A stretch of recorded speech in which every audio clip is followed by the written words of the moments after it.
I'm so excited to welcome you. My name is Patty Diaz-Andrade. I am the Chief Impact Officer here at OneGoal and get to work with a lot of the team that you all are working with our leadership coaches, with Andy and Melissa, who I know have been in touch with all of you as we started to kick off this incredible partnership. And I can't tell you how excited we are. This is essentially the launch event, even though we've already started so much of the work with many of you. This is an opportunity to really welcome you, to be a part of this community, to be a part of this partnership that has a really ambitious goal. And in partnership with you, we want to transform post-secondary outcomes for young people, and we believe we can do it. And so we're excited to be your partners. We're excited to learn with you and to really think about what in 2 years might be different for our young people and for young people across the state of Illinois. And so welcome to all of you. We're going to spend time today in 3 parts. This is just 1 hour, so I think it'll go by quickly, and hopefully we'll be able to accomplish our goals. But the first is we're going to hear from Dr. Carmen Ayala and from Melissa Connelly, and so I will welcome them in a minute. We'll spend some time doing some community building, and the intention here is for you to actually get into groups across your districts and across schools. And so you'll hopefully be with folks that you may or may not know, and you'll get to share a little bit about the work that you're doing and what your hopes and aspirations are for the young people with whom you're working with and who are really the reason why we're coming together for this partnership. And then I'll spend a little bit of time just giving you an overview of the 3-year arc of the partnership and really giving you a sense for, at the end of 2 years, at the end of 3 years, what do we hope to achieve and what will this partnership mean for the work of our students? And so with that, I'm going to stop my screen share. And I'm going to start off by just introducing Dr. Carmen Ayala, who you all know. She is the 30th State Superintendent of Education in the state of Illinois and was the first woman and first person of color to serve as the permanent superintendent. Dr. Ayala, we are honored to have you here. We know that you began your career as an educator and as a teacher in Chicago Public Schools, which is a place where OneGoal was born, and want to thank you for joining us, for welcoming us, and for just being a true partner to us as we launch this work. Thank you, Patty. Thank you all for being here today. I'm really thrilled to be a part of this launch event for the OneGoal Post-Secondary Success Program. And I want to thank our partners, OneGoal, for your tremendous commitment to equitable post-secondary outcomes for students. And congratulations to the districts who have made the important step to engage in this work. We certainly hope that this collaboration is going to provide useful support to the districts represented here today, and that this program will help more students gain access to post-secondary education, leading to rewarding careers. The OneGoal model fosters a community of support around students who may not otherwise see post-secondary education as within their reach. Thinking back to my own experience in high school, having a community of support around me was so critical to my path. The greatest force behind my passion for education has been my parents. My father would always say to me and my sisters, I'm going to work as hard as I have to so that you all have a college degree. And that was a high expectation. It made post-secondary education a non-negotiable for me. But we all know that high expectations by themselves are just not enough.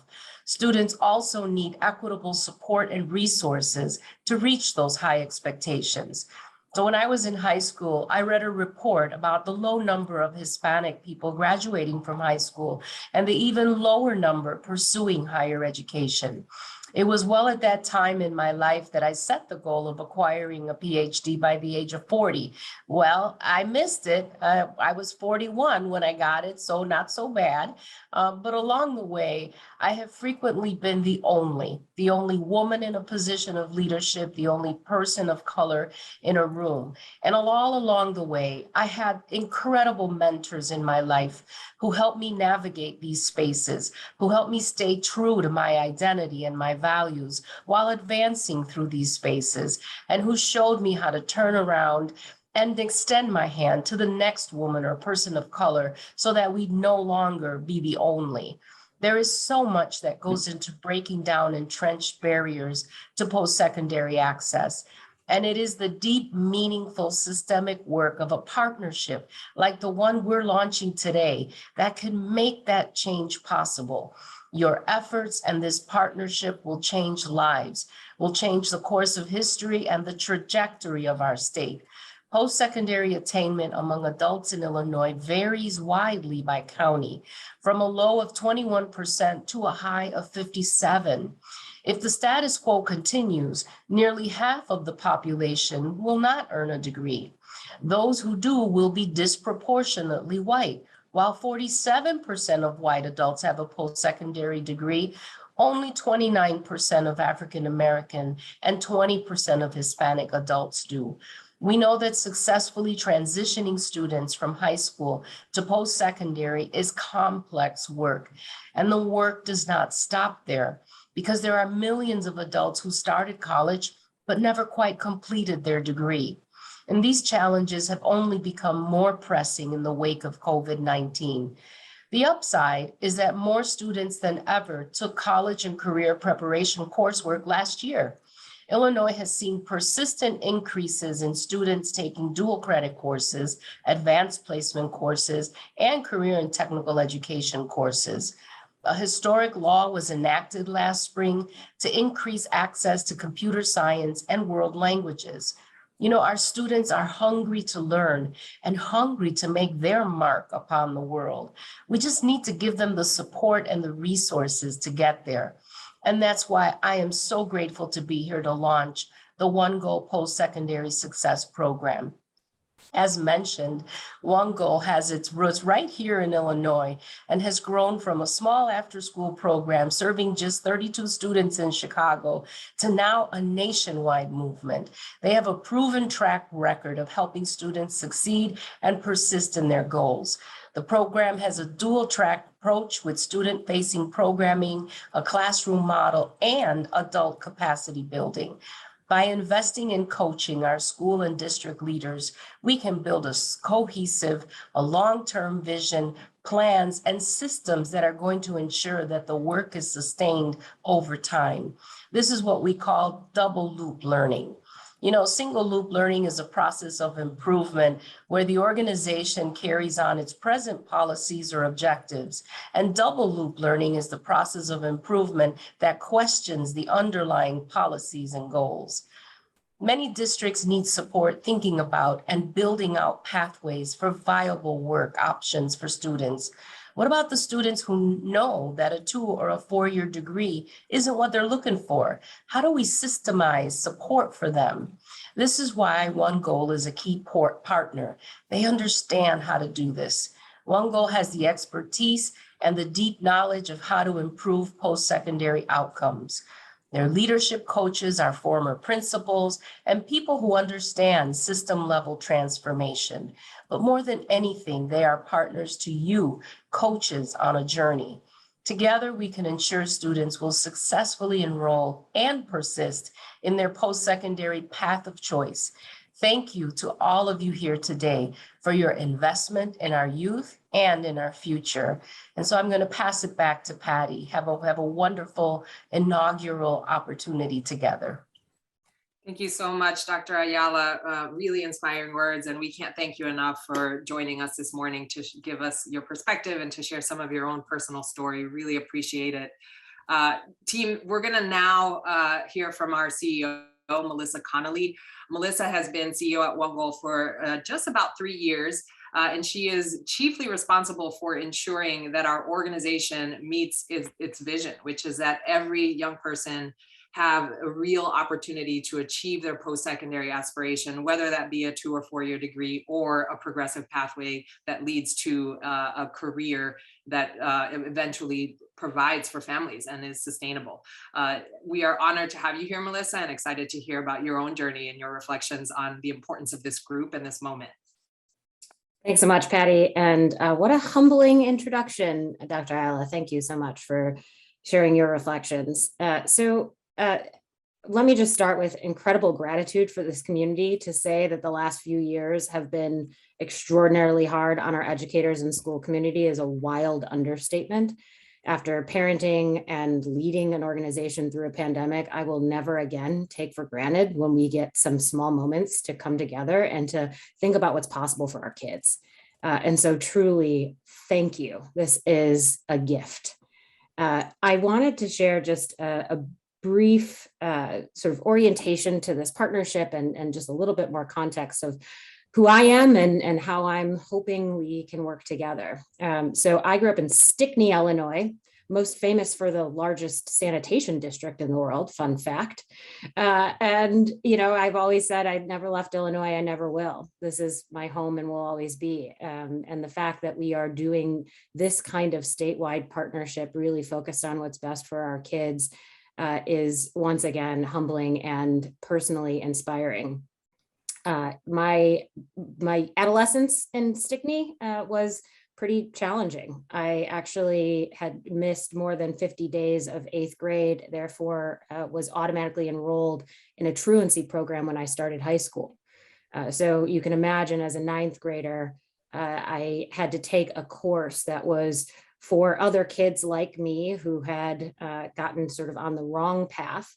But the way the course was structured, it actually took the place of a credit-bearing elective. And so in many ways, I was already off track high school graduation before I even really started. Thank goodness, Mrs. Jeter, who worked at Morton West High School, was a counselor who was assigned to me in the truancy program. So, you know, I didn't realize it in that moment, but it was certainly a blessing in disguise that she became my personal advocate. I went to her office every day after school. She, you know, held up a mirror for me, helped me believe in myself before, you know, I knew what was possible. And, you know, when it was time for FAFSA completion, or, you know, when we learned that my mom hadn't completed her taxes and therefore would make getting financial aid very difficult, she was the person who sat down with me. She was the person who called my mom. She was the person who walked me through every single step that it was going to take for me to get back on track. And thank goodness for her. She stood with me in the way that I know so many of you are standing with your students right now. I am truly honored to get to do this work alongside of you. I know there's a lot of things in education that we have to do, but we get to do this. And when I think about what's possible doing this work across the state in communities of practice, when honestly our kids need us now more than ever. You know, I have a 14-year-old who's starting high school next year. I get what our kids have been through for the last few years. When I asked one of my students who we work with at OneGoal, what's one thing you wish educators really understood about your experience? What she said to me is, I wish they understood we weren't well. And what she meant by that was the last few years have been really hard. And we're asking our kids to do something even harder, to think about what's possible for them in the long term, and to overcome incredible barriers to actually achieving that success. But ultimately, my hope is that children across the state of Illinois see that we're willing to stand with them through this difficult time in their lives. And I know that all of you have signed up because you believe something similar. I've thought a lot about what I hope success looks like a couple years from now, you know, when we all come together to sort of celebrate the close of this partnership and look back on what we've accomplished and what would we hope is true. And when it comes to the concrete goals and measures of success and all the things we care about as educators, I know Patty and the team will walk through how we're thinking about that work as rigorously as possible. But at the end of the day, for me, it really boils down to how our children are ultimately doing 3 years from now. There's a story I read about a while ago that was a Maasai tribe in Tanzania and Kenya. And the greeting that they use when they meet each other translates roughly to, and how are the children? And so literally you can think about the symbolic nature of saying Kasiri and Ngera, which literally means instead of hello, and how are the children? And usually the response is the children are well. They root everything in how their kids are doing. That's how they define success. And so when I think about 3 years from now, when we come together, I hope that we can all ask ourselves the question, and how are the children, and answer it, the children are well as a result of the work that we're coming together to do. So again, thank you. It is truly a privilege to get to do this work alongside of you. And I cannot wait to see what's possible for you, for your kids, for the school communities that you serve. I truly believe this is life-changing work. Thank you so much, Melissa. So excited to have you and Dr. Ayala kick us off. It really is an honor, as I mentioned earlier, to have you here. I'm going to now transition you all to get our juices flowing and have us do some of this reflective work in small groups. And so I'm going to share my screen again, just to ground us in the presentation. And we're going to spend a little bit of time building community. One of the themes that both Dr. Ayala and Melissa spoke about, right, is this importance of having someone supporting you, having a community, having folks who have your back and who are there to ensure that, to Melissa's point, the children are well. And so we're going to break you up into small groups. You'll introduce yourself, share your role, share your district. And we are going to put the link to the Jamboard. Thank you to all of those who heard Anat and I a real time trying to figure out how to get you all access to this and for the input provided. We'll share that Jamboard, and then you'll have an opportunity to just engage in the questions and hopefully start to get to know one another through this small breakout group and activity. The next slide gives you the questions. So this is what you'll be asked to do. Melissa, you talked a lot about the past 2.5 years for our young people. And you all know that these past 2.5 years have been tough for so many of us, for us personally, for our families, for our young people. We are in a circumstance and in a reality where young people have either directly been affected by the pandemic through the loss of a family member, through the loss of someone they know, or indirectly, all of us have been affected with the reality that things are different, right? Even walking into a store, should I put my mask on, should I not, right? These questions that can be emotionally and mentally exhausting to have to grapple with over the last 2.5 years.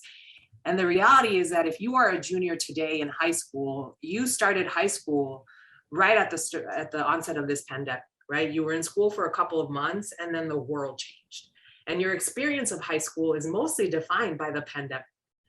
And so this question of how do I, as a junior, start to imagine a post-secondary pathway is very different than the question that juniors 2 or 3 years ago were grappling with. And so what we're going to ask you to do in these small breakout groups is to take a moment and to ask yourself, if you were a student, right, in who is a junior today, and you sort of experience the past 2.5 years, how do you make sense of that? And truly the question is, given these last 2.5 years, what would you want your students to think, to feel, and to do as they think about their post-secondary aspirations, right, in pursuit of these aspirations? So we're going to link a Jamboard that basically has this question. You'll be able to engage with it. You can insert words, images, give songs, be as creative as you want. You can, maybe insert a poem, a line of a poem or something, right? To Melissa's and Dr. Ayala's points, they gave some wonderful examples of how they have thought about their own personal journey. And so we want you to sort of sit with this and to reflect on this question. So I'm going to stop my screen share. I'm going to start to break you all into breakout rooms. But again, thank you, Dr. Ayala, and thank you, Melissa, for kicking us off. All right, welcome back, everyone. If any of you feel inclined, would love to hear any reflections that you had coming out of that discussion. You can either put it in the chat or come off mute. How did that go? Well, our chat went very well.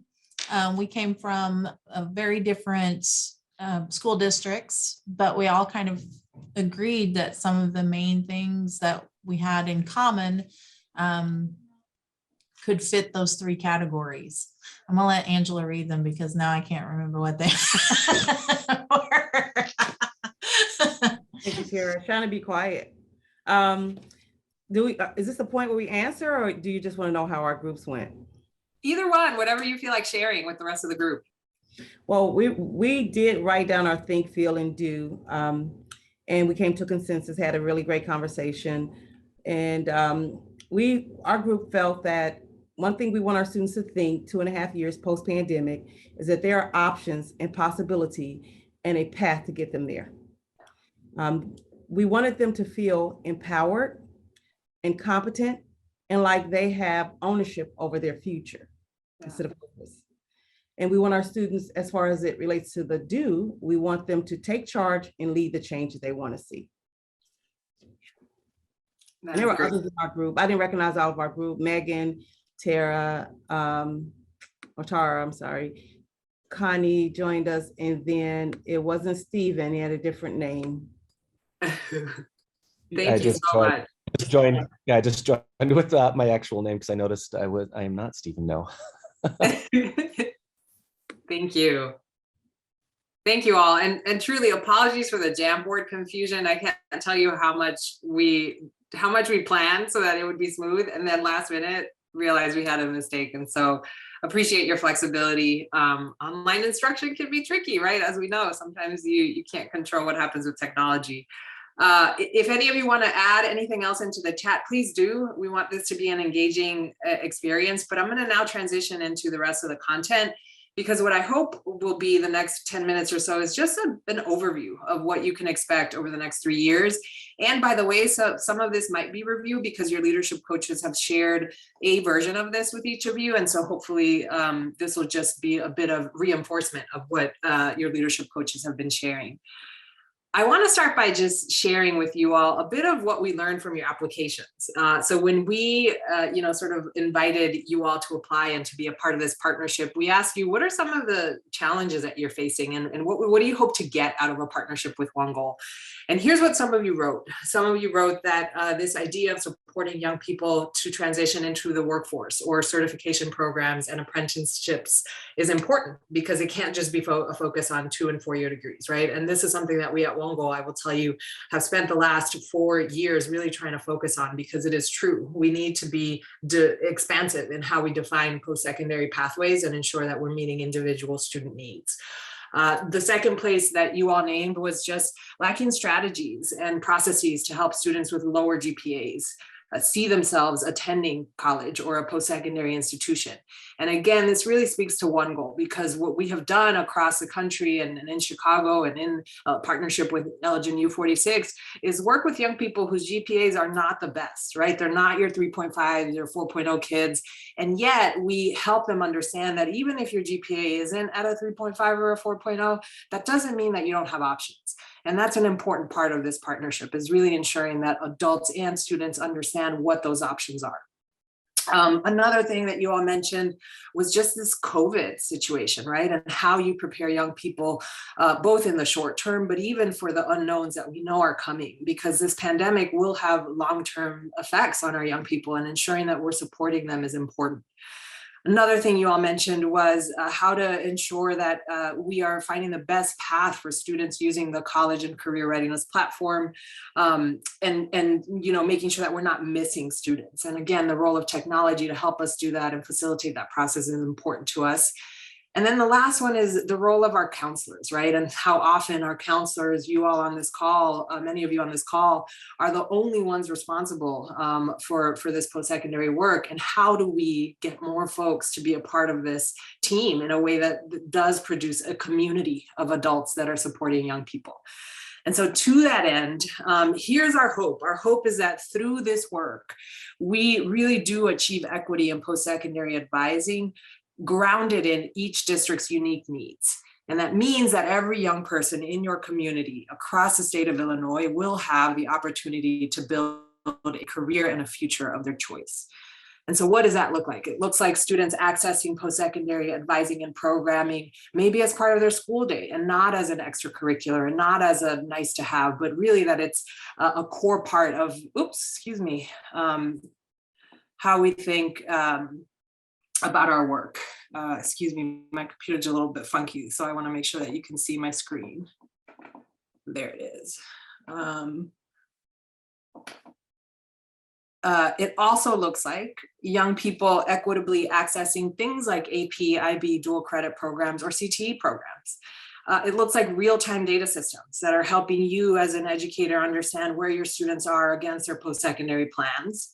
It looks like organized, coherent, and aligned post-secondary programs and partners that maximize your resources and talent. And that idea of coherence is really critical, and something, if you've begun your rubric self-assessment with your leadership coaches, that hopefully was a part of the conversations that you all were having.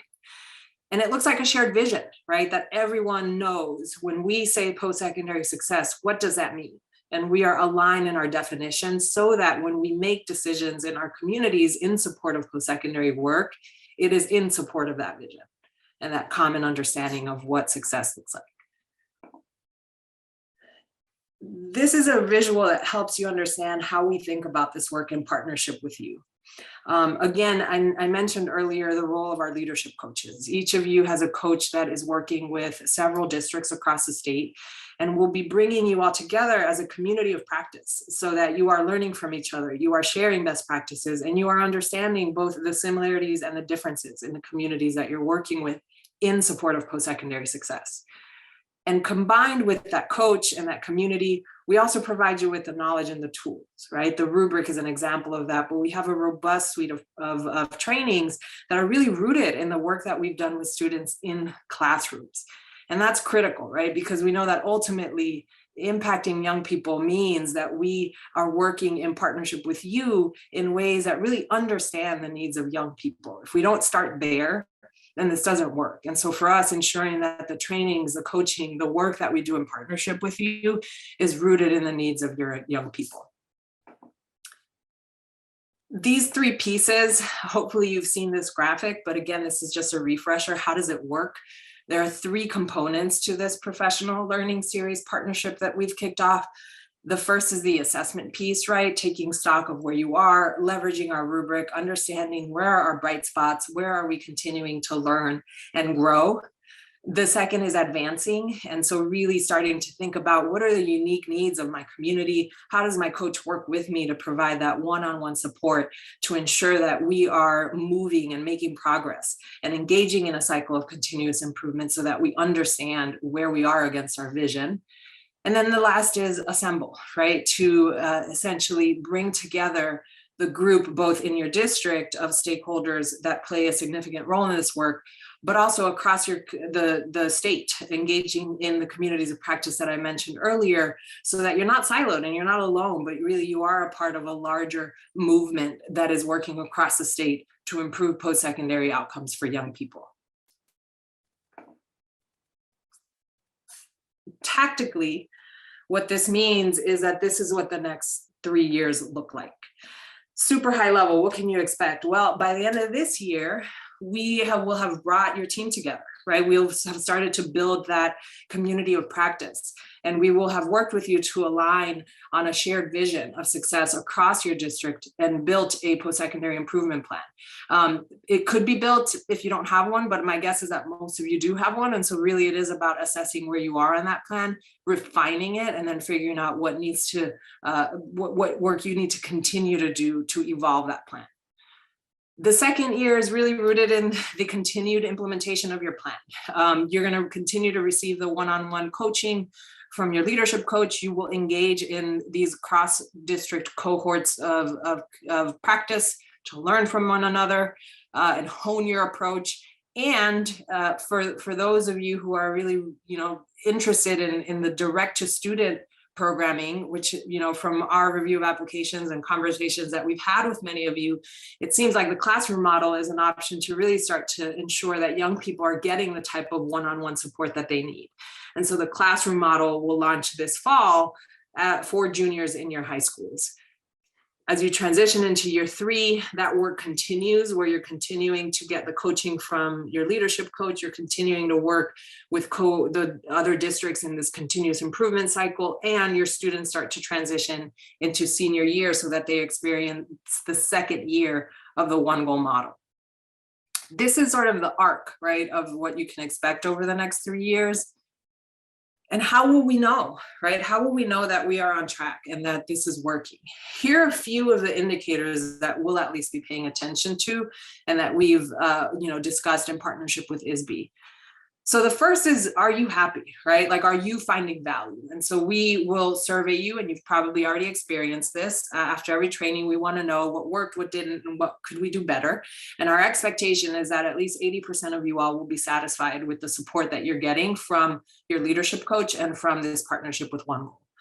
Over time, we expect to see improvements in your Illinois report card, specific indicators like FAFSA completion rate, right? Those are things that matter, we know, to you and matter to us in this work, so that we see the types of improvements that you hope to see as well. We also expect you to experience improvements in your rubric assessment results. We have sort of the baseline data, and so our expectation is that a year from now, when we take this rubric again as a group, that you're seeing the places where you're making significant progress, and also the places where maybe you're not, and figure out what we need to do in that second year to continue to improve on your practice. And then the last, for those of you who are opting into the classroom model, this is the place where we expect to see the greatest impact on things like high school graduation and post-secondary enrollment and persistence rates. Just so you have it, our young people graduate high school at a rate of about 99%, 95 to 99% across our regions. And so our four-year graduation rates are extraordinarily high for young people who participate in the OneGoal Fellowship Program. And beyond that, we have young people who are enrolling at a rate of 84% seamlessly into their post-secondary pathway. And remember, these are young people who, when they enter the OneGoal program, their GPA is not that great. You know, it's average or below average. And these are young people who are enrolling and persisting at significantly higher rates than their counterparts who are not participating in OneGoal.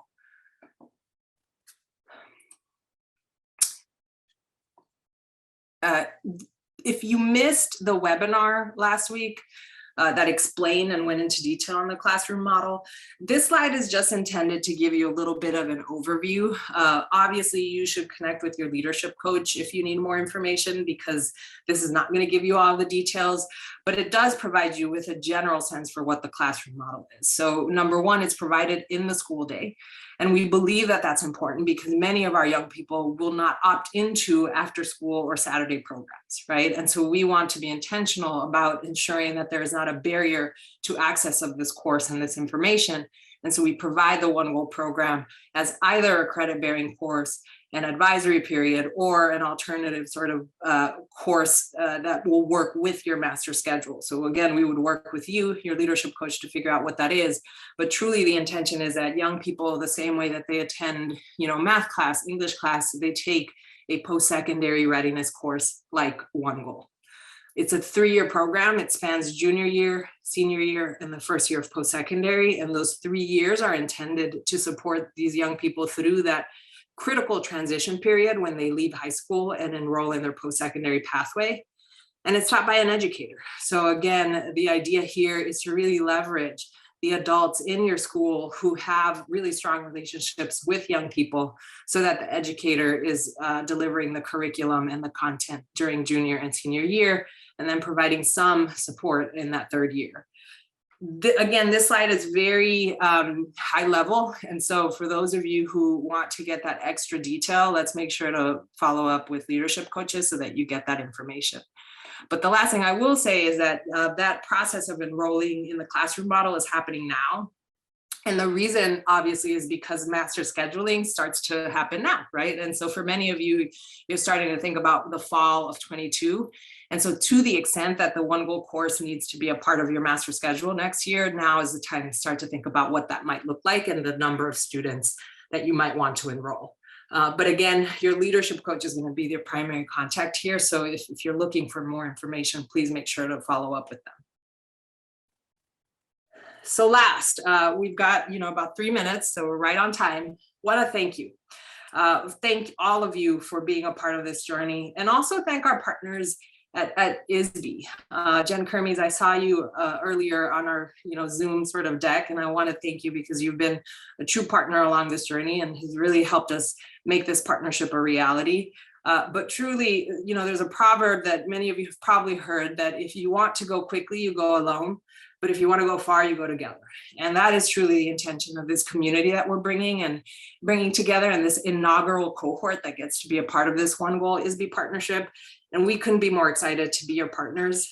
We can't do this alone. And that is an important piece that we've learned at OneGoal. And it can't just be about the students either. Is another learning that we've had, right? Is that you adults, you leaders in schools and districts play such a critical role in ensuring that post-secondary supports and a post-secondary vision equitably are equitable, and that all young people have access to the type of information that will transform their lives, literally transform their lives. And so thank you all for this work, for this partnership. I cannot wait to see what comes out of this in the next 2 to 3 years. I truly can't, because I'm excited at the opportunity to be able to impact young people's lives. So I will stop my share. If any of you want to share anything in the chat or offer any other reflections, come off mute. We are happy to have you join us in conversation, but we also have 2 minutes. So if you need to hop, we get it.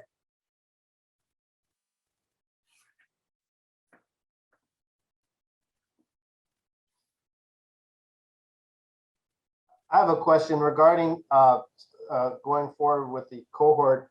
I missed the last step. Confirm interest, select site director, select OneGoal teacher. There was one more. Would you mind? Yeah, I'll do the screen share, but it's essentially decide how you want to deliver it, right? So it's a credit bearing, it can be a credit bearing course, excuse me, or it can be delivered through the advisory period. And so, or might be a third option, right, that we haven't considered that might work with your master schedule. So it truly is whatever works with your master schedule. Thank you. We have a question.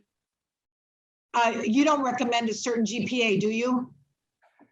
No, I mean, the challenge that we'll see, I tell you, is that some young people, because they need to get enough credits to graduate and have some core subjects that they need to pass, they may not have room for OneGoal because of the lower GPA, but we don't have a cutoff. Like, we welcome all students into the OneGoal program. Okay, beautiful. Thank you. Is there a set curriculum? Are students in the classroom, if they're doing a classroom program, is it the expectation that they meet every day? Is there a certain like time limit, or not time limit, like suggested time of meeting either per day or per week or whatever? Just curious. So there definitely is a suggested time. We would want at minimum between 30 to 45 minutes a day, but it might look different if you have a block schedule, right? So then it might be that they're meeting every other day, but they're still getting the time. And the 30 minutes is sort of a nod to advisory, right? Which advisories tend to be about 25 minutes in some schools. And so that's sort of a nod to the advisory piece. But the intention really is that we have dedicated time on a pretty regular basis, if not daily, where we're ensuring that young people have access to key information about post-secondary planning. The webinar that we hosted last week, I was going to say last year because it feels that way, has a deck that goes into pretty much a lot of detail around the classroom model, and I can send that to you all so that you have it as well as an attachment to this session, this webinar. Tell her we would like it. We have another question for you. Yes, I would like to, if you can send me the curriculum so I can have an overview of it, I would really appreciate it. Mm-hmm. We go into the detail on the scope and sequence for junior and senior year, so you can have that. Oh, beautiful. Are you going to send it through email to me, or Yes. how? Okay. We'll follow up with you all. I'm looking for a note. We'll send you the recording of this call, the deck for this call, and also the deck for the classroom model. So you'll have those 3 things. And are you going to send us the PowerPoint as well? Yes. Thank you. Okay. We're done. Appreciate it. Thank you so much. This is great. We agree. We're so excited to be in community with you all and to really make a difference for young people in your state. All right, well, with that, thank you all so much and have a great rest of your week.